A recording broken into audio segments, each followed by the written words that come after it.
And good afternoon. Glad you're along as we kick off another week together. You know, this story should not surprise me. It just shouldn't. And it's not going to surprise you.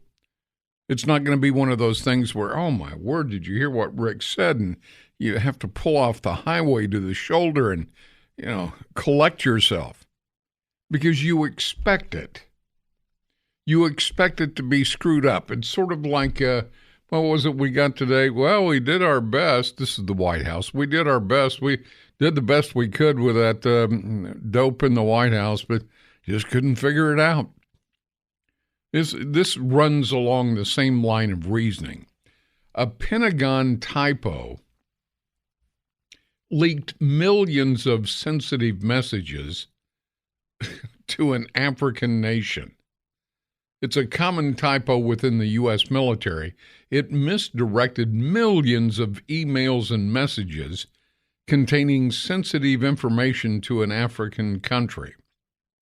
And the Pentagon has confirmed it.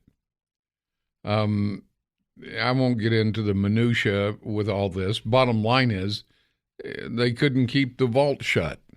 I guess Seinfeld did a better job with the vault than they do. The Pentagon did acknowledge the issue in a statement to Fox News on Monday, saying emails sent outside of the domain are typically blocked. Yeah, well, not this time. This is why I don't understand when people get upset. I need to get a little bit of information, Rick.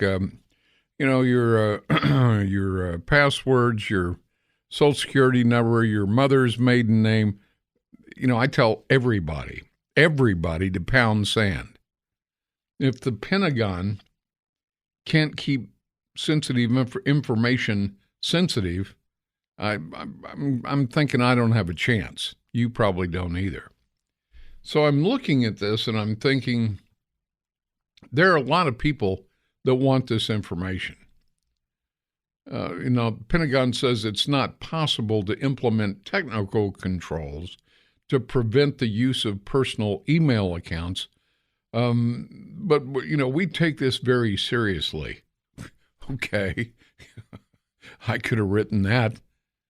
I assume you do. The risk is real, could be exploited by adversaries of the United States. And this is according to Johanna Zerber, a Dutch entrepreneur who manages this domain. See, I don't understand that. What, with all the money we throw at Washington, we got to outsource somebody to manage the emails? Good grief. Well, to tell us whether this is something we should be concerned about, like this guy a lot, retired Lieutenant Colonel Tony Shaffer, president of Project Sentinel and London Center for Policy Research. How you doing today? I'm doing very well, Rick. Good to be here with you. And, this is something that I actually have worked quite a bit, starting in the 90s, both from the perspective of information operations relating to the domains you're talking about, .mils, .gov, international things. And then also, my last assignment in the Army was actually the G6, which is the Senior Communications Officer for an Army division, which then looks at our side of how we send emails and that sort of thing. So the summary kind of bottom line is this. They are choosing to allow this to happen. The policy is such that they do this. During the early days of the Internet, when we were just trying to figure things out, I had a team that was all government. There was no contractors. And one of the first things we recognized, Rick, if you give it to a contractor, you give it to the world. The contractors do not take an oath of office. Contractors are basically hired guns that do what you tell them to do, sometimes very badly. So the idea the Pentagon is now saying, we have no choice is an absolute lie. It's a policy decision. And so when you see things like this, you are rightfully asking the right questions, like how could this happen when we have a very sophisticated, very expensive military? I mean, Rick, as I recall, we're paying over $800 billion in the current NDAA. So it's not like they don't have money. It is truly a function of bureaucracy, which simply measures its effectiveness by how much you can do or not do, not by actually achieving anything, and an endless money that continues to come in to fund failure. So that's why you have the problem that you're talking about. You know, was it last week? No, it hadn't been that long. A China-based hacker gained Correct. access to U.S. government emails through, I think it was Microsoft Cloud, if I'm not mistaken. Exactly. Yeah, Exactly. they're still trying to figure out how that happened. I'm sorry, methinks they do protest too much. I also find it very, I don't know, more than convenient that the 10-year contract to manage the domain expires this week with the African nation, and they're closely allied with Russia. So what's going on? Well, you have people actually engaged in monitoring what really is important. These countries and the Russians and the Chinese are all engaged in, again, what I say called information operations, information warfare. This goes back to the 90s. Many of us were pioneers in this and worked to understand the coming change in society, to include the military. And again, I ran the first undercover cyber unit that was actually penetrating and monitoring the Chinese coming in and recruiting kids to penetrate our networks. This is the 1990s, Rick. This is not new. So, again, we recognized as the early founders of understanding. I mean, we didn't own it. The government doesn't own the Internet. I mean, it's been very much diffused. Microsoft and other companies have large chunks and capabilities.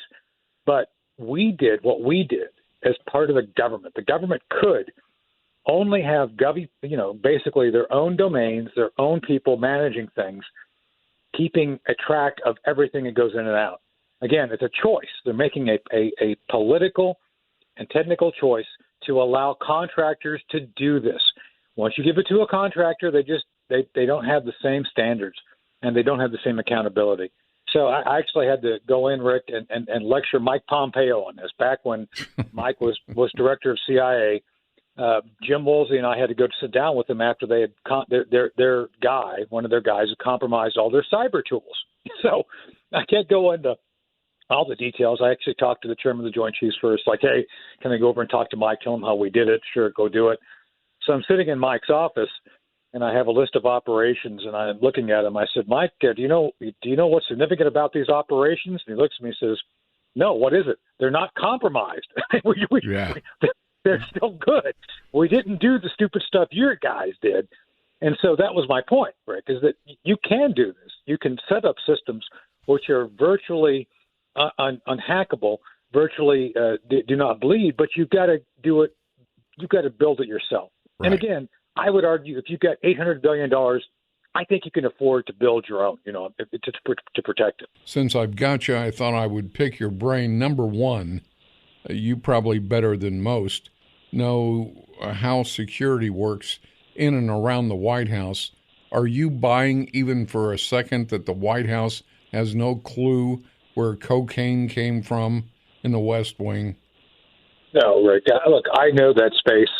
As a matter of fact, several visits I've been there. I've been through that area where they're talking about, and it is not a common "quote unquote" visitor area. You don't have tours going through there, so that's a lie. Secondly, they try to say, well, the time it was found, the president's family wasn't there. Again, it's a lie. I'm certain at this point, based on some other reporting, that they did find fingerprints on it. They know exactly whose it is, and that's why they're not saying. That's why they've said, oh, nothing to see here. We really can't figure it out, because they figured it out. They just don't want to say.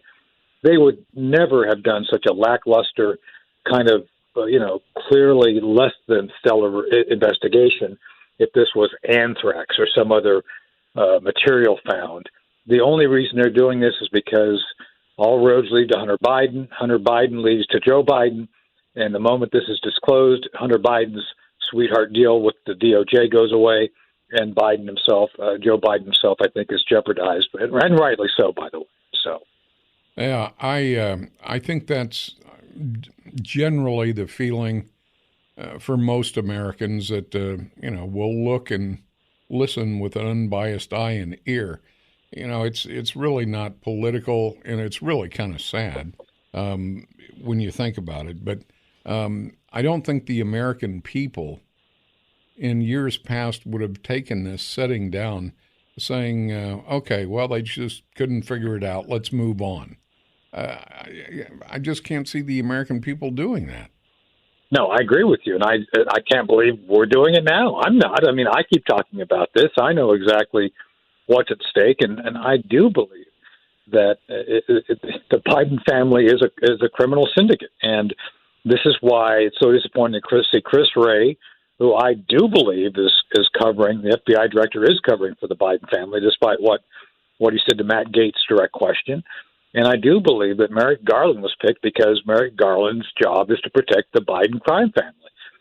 That's all it is, because there is clearly no willingness of DOJ or the FBI to do what's necessary to bring accountability and justice to those which we see violating federal law. I mean, we're talking about felonies here, and yet they don't want to act. And it's all about maintaining political power at the cost of essentially the Republic of the United States at this point.